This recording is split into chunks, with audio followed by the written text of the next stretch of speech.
नमस्कार, आप देख रहे हैं न्यूज कैपिटल एक्सप्रेस। मैं हूं आपके साथ गुंजन। चलिए बढ़ते हैं आज की खास खबर की ओर। पूर्व मंत्री नरोत्तम मिश्रा ने साधा कांग्रेस और इंडिया गठबंधन पर निशाना। संविधान को लोकतंत्र बचाने का नारा राहुल और सोनिया गांधी लगा रहे हैं। 100 बार से ज्यादा संशोधन कांग्रेस ने किया और नारा संविधान बचाने का लगा रहे हैं। वो संविधान की किताब उठाकर घूमते रहे। जिन लोगों ने 90 से ज्यादा राज्य सरकारों को बर्खास्त किया वो संघीय ढांचे की दुहाई दे रहा है। जो संविधान की कॉपी हाथ में लिए है, असल में यही संविधान के हत्यारे हैं। लोकतंत्र सेनानी संघ के सम्मानित प्रदेश के अध्यक्ष मेरे बड़े भाई नेता आदरणीय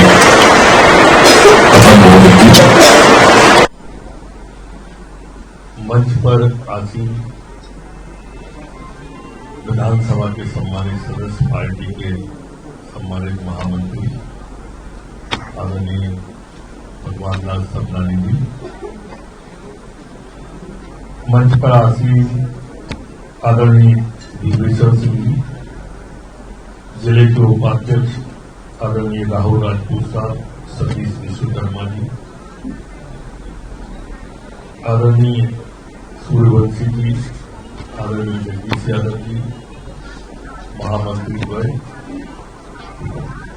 और जो सम्मानित, जिनका सम्मान करके आज स्वयं को हम गौरवान्वित महसूस करेंगे और मुझे बचपन में काफी सहयोग किया आदरणीय भरत चतुर्वेदी जी, आदरणीय बिहारी लाल जी, आदरणीय मनोहर पाठक जी, संतोष शर्मा साहब, अश्वनी यादव जी, सुरेश द्विवेदी जी, दौलत राम भारानी जी, विष्णु भगवान शर्मा जी, गोविंद दादवानी जी, रामजीवन द्विवेदी साहब, पंडित रामजीवन द्विवेदी, सुरेश विनोदी जी, दिलीप शर्मा साहब, मुन्ने श्याम जी, मुन्ने रहमान जी, अरुण कुलकर्णी साहब, मानीलाल जी, पूर्वाल जी और सभी सम्मानित जन सभी जन। एक विशेष सहयोग था, कल लोकसभा प्रारंभ हुई। मैं तपन्ना ने मूल बातें जो रखी हैं उनसे बच के दूसरे विषय की ओर जाना चाहता हूं। जैसा अभी संधानी जी ने कहा कि बहुत पीड़ादायी प्रसंग भी तपन्ना ने बहुत सरल माध्यम से हम सबके सामने रखते हैं। पर कल लोकसभा प्रारंभ हुई और कल लोकसभा में आपने कांग्रेस के नेताओं को, सोनिया गांधी समेत सबको हाथ में एक संविधान की पुस्तक लिए देखा हो और वो नारा लगा रहे थे संविधान बचाने का, लोकतंत्र बचाने का, आरक्षण बचाने का। अब ये 3 विषय तक ही केंद्रित रहते हैं। जैसा तपन्ना ने बताया, संविधान में लगभग 100 बार संशोधन अगर किसी ने की तो वो कांग्रेस ने, लेकिन नारा संविधान बचाने का लगा। इमरजेंसी लगाकर लोकतंत्र की हत्या अगर किसी ने की तो कांग्रेस ने की, इंदिरा गांधी ने की और सोनिया गांधी उस समय उस घर की बहू थी। उनके सामने रात में निर्णय हुआ और वो लोकतंत्र बचाने का कल नारा लगा रही थी। किसी शायर ने कहा है ना कि कातिल ने बचने का जब रास्ता निकाला, भीड़ में घुस के खुद ही पूछने लगा इसे किसने मारा।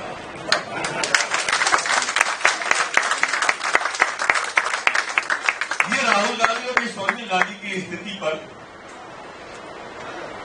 पूरे चुनाव में आपने देखा वो संविधान की किताब को उठा। अच्छा, इस चुनाव की बात छोड़िए, हर चुनाव के पहले आप इनके पिछले 3 चुनाव में चले जाओ। पहले चुनाव में इन्होंने कहा कि ये भाजपा वाले आरक्षण समाप्त कर दें। दूसरे चुनाव में इन्होंने कहा कि ये भाजपा वाले संविधान खत्म कर देंगे। अब तीसरे चुनाव में इन्होंने कहा कि लोकतंत्र की हत्या कर देंगे। अगर मोदी जी जीत गए तो ये आखिरी चुनाव होगा देश का। सुना होगा आप सबने, आप सब ज्ञानी ध्यानी लोग हैं, मैं तो चूंकि मुख्य वक्ता हूं इसलिए सामने आ गया, लेकिन पूरे चुनाव में आपने ये बात इनके मुंह से सुनी। और इनके जितने ईडी गठबंधन के, घमंडिया गठबंधन के लोग थे, उनके अलग अलग बयान थे। ममता बनर्जी का बयान कि संघीय ढांचा समाप्त कर देंगे मोदी जी इस बार जीत गए। जिसने 70 या 90 बार राज्य सरकारों को जिस कांग्रेस ने भंग किया, इस ममता बनर्जी को बाल पकड़ के सड़क पे घसीट दिया, वो संघीय ढांचे की बात कर रहे हैं। अखिलेश यादव जी कह रहे थे भाषण में कि 400 सीटें इसलिए चाहिए इनको कि ये जो है संविधान को बदल दे पूरे के पूरे। अपने यहाँ कहावत है ना, सूपा बोले तो बोले, दाढ़ी छालनी भी बोले, इसमें 76 तो छेद। ऐसे छेद जिसके अंदर हो, जिसने कार सेवकों पर गोली चलाई हो, जिनके हाथ खून से रंगे हुए हो, वो लोग संविधान की बातें कर रहे हैं। ये विडंबना लोकतंत्र की। अब इसे कोई खूबसूरती लोकतंत्र की कह नहीं सकता, विडंबना ही कह सकते हैं। संशोधन भी किस तरह के किए इनने संविधान में? पर 42(2) अगर आप देखेंगे धारा को, तो उसमें संशोधन में तो यह था कि कोई कोरम हो या न हो, एक सांसद भी अगर है तो वो संविधान को बदल सकता है, वो नया कानून ला सकता है। ऐसी धारा लेके आए, इमरजेंसी लगाई तो रात में 2 बजे। अब आप कल्पना करो, अखबारों के ये ने कहा कि पहले कलेक्टर को पढ़ाना करते, पढ़ाने की तो बात जब आती जब वो अखबार छपते। रात में 2 बजे लाइट ही काट दी, सारी की सारी ब्लैकआउट कर दिया गया देश के अंदर, और कोई अखबार छपने नहीं दिया, कोई मुंह नहीं खोल सकता था। अखबारों के अंदर, मीडिया के अंदर, जिसको हम लोकतंत्र का चौथा स्तंभ कहते हैं, उसके अंदर भय का वातावरण था। वो लोग जिनने भय क्रिएट किया, वो लोकतंत्र बचाने की बात कर रहे हैं। चढ़ा चरणों पर मांगे मातृभूमि से यह वर, तेरा वैभव अमर रहे मां, हम दिन चार रहे न रहे, हम दिन चार रहे न रहे। यह हमारा घोष वाक्य है। इसी घोष वाक्य को लेकर हम सब चले हैं।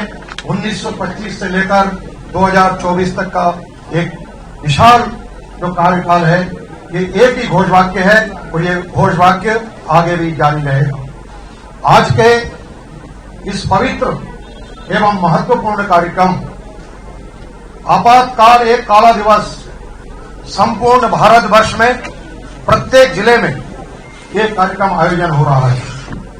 आज मैं सबसे पहले मध्य प्रदेश भारतीय जनता पार्टी, जिला भारतीय जनता पार्टी के प्रति आभार व्यक्त करूंगा कि उन्होंने मीसाबंदी को याद कर उनका सम्मान समारोह यहां पे आयोजित किया है। इस कार्यक्रम में हमारे मुख्य वक्ता के रूप में हम सबके बहुत पुराने साथी, मेरे छोटे भाई नरोत्तम मिश्रा जी हमारे बीच में उपस्थित हैं। मैं उनका हार्दिक अभिनंदन करता हूं, स्वागत करता हूं मीसाबंदियों के रूप में। भोपाल की राजनीति शुरू से लेकर के आज तक एक छोटे से कार्यकर्ता से लेकर विधायक और प्रदेश के महामंत्री के रूप में मार्गदर्शन दे रहे हैं, ऐसे मेरे छोटे भाई भगवान दास समदानी के प्रति भी मैं आभार व्यक्त करता हूं। हमारे नीचे कर जी, उमेश जी नीचे करो, नीचे करो, नीचे उमेश जी माइक नीचे कर लो, उमेश जी नीचे कर लो थोड़ा जी।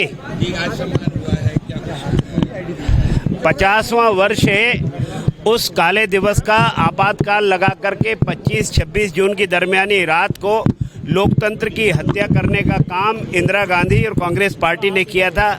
उस समय के जो मीसाबंदी, जो लोकतंत्र सेनानी हैं, जिन्होंने लोकतंत्र की रक्षा के लिए 19 महीने जेल में बिताए, ऐसे लोकतंत्र सेनानियों का सम्मान भारतीय जनता पार्टी के नेतृत्व ने किया है। प्रत्येक जिला केंद्र पर, प्रत्येक संभाग मुख्यालय पर यह कार्यक्रम हुआ है। उस समय की विभीषिका की जानकारी आज की पीढ़ी और आने वाली पीढ़ी को मिल सके, ये इस कार्यक्रम का उद्देश्य है। जो लोग संविधान बचाने की बात करते हैं, उन्होंने ही लोकतंत्र के चारों स्तंभों को गिराने का काम 1975 की 25-26 जून की दरमियानी रात को किया था। नमस्कार जी। 25 जून 1975 काली रात में संपूर्ण हिंदुस्तान में इमरजेंसी लगाई गई। 21 मार्च 1977 में इमरजेंसी हटी और देश में नए प्रधानमंत्री बने मोरारजी देसाई। तब से लेकर आज तक भारतीय जनता पार्टी, विश्व हिंदू परिषद एवं अनेक कार्यकर्ता लोकतंत्र के पक्ष में संपूर्ण देश, प्रदेश, गांव-गांव को घूमकर ये काम करते हैं। बंधुओं, आज संपूर्ण मध्य प्रदेश में प्रत्येक जिला केंद्र, संभाग केंद्र पर लोकतंत्र सेनानी अर्थात मीसाबंदी। संपूर्ण भारत में 2,76,000 लोग बंद थे। मध्य प्रदेश में 8,755 लोग बंद थे। वर्तमान में अधिकांश लोग और स्वर्ग सिधार गए, अधिकांश, क्योंकि बहुत पुराना समय हो गया। आज 49 साल पूरे होंगे। 2025 में 50 साल पूरे हो जाएंगे। आज बहुत कम लोग बचे हैं। मध्य प्रदेश शासन की ओर से सबको ताम्रपत्र भेंट किया गया है हमारे पूर्व मुख्यमंत्री यशस्वी शिवराज सिंह जी चौहान के द्वारा। जो ताम्रपत्र रह गए हैं वो भी अभी कल बांटे जाएंगे। कल मुख्यमंत्री निवास पर प्रत्येक वर्ष परंपरागत के अनुसार प्रत्येक वर्ष मध्य प्रदेश के समस्त मीसाबंदी, उनके परिवारजन सबको एकत्रित करते हैं हम लोग। माननीय मुख्यमंत्री के हाथों से सम्मान किया जाता है और माननीय मुख्यमंत्री जी का उद्बोधन होता है। हमारे वर्तमान मुख्यमंत्री मोहन जी यादव के द्वारा कल मध्य प्रदेश के 1500 लोकतंत्र सेनानी अर्थात मीसाबंदी, उनके परिवार को बुलाया गया है। आप भी आमंत्रित हैं, पत्रकार बंधु भी आमंत्रित हैं। मेरा नाम तपन भौमिक, मैं मध्य प्रदेश लोकतंत्र सेनानी संघ का अध्यक्ष हूँ।